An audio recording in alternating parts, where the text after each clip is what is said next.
First of all, Honorable Sabina Chege, nominated MP and also serving her third term. Your thoughts about the speech and, of course, what some of your colleagues are saying that was sort of a short speech. What did you feel like? Quite a short speech, very optimistic, but the implementation on the how to be done was not very clear. As a former chair of health, I was very happy about NHIF and reforms on NHIF, but on how, because we already passed a bill on reforms on NHIF, the how was not very clear. The same thing when we talked about NSSF, yes, it is good to save, but remember you're also talking about a society that they're not even saving a shilling. So 200 shillings saving is also something important.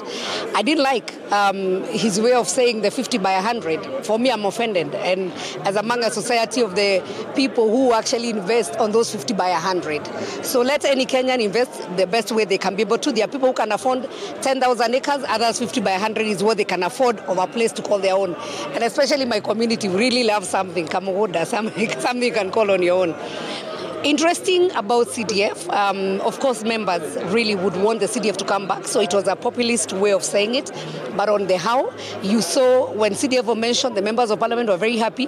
When the issue of the Senate, that they also need to have their own fund, the member of National Assembly were not supportive. So clearly, it was a very popular speech. By the end of the day, the implementation on how it is what was lacking.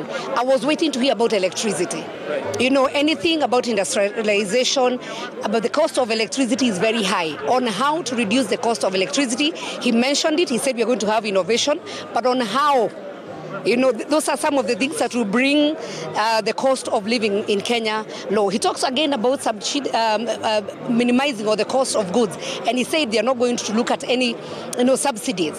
So when the border person was looking forward to hear that the cost of fuel has gone down, so when you say again you're not going to give the subsidy, so then what are you telling us? So there were many unanswered questions. Yes, short, popular. You have seen for the first time we had many clergy coming to parliament, and we have taken the longer, praying, which is a good thing. I'm a God-fearing person, but again, we need to see how we manage it. I think for me, having one clergy, maybe a traditional person, and one Muslim was okay, and I think we maybe have overdone it. But anyway, I'm not judging. But it was a good thing, but again, very prolonged. A bottom line is, when we talk about coming to parliament, and even him saying that the ministers will be coming to answer question, it is something we even tried last parliament. It didn't work.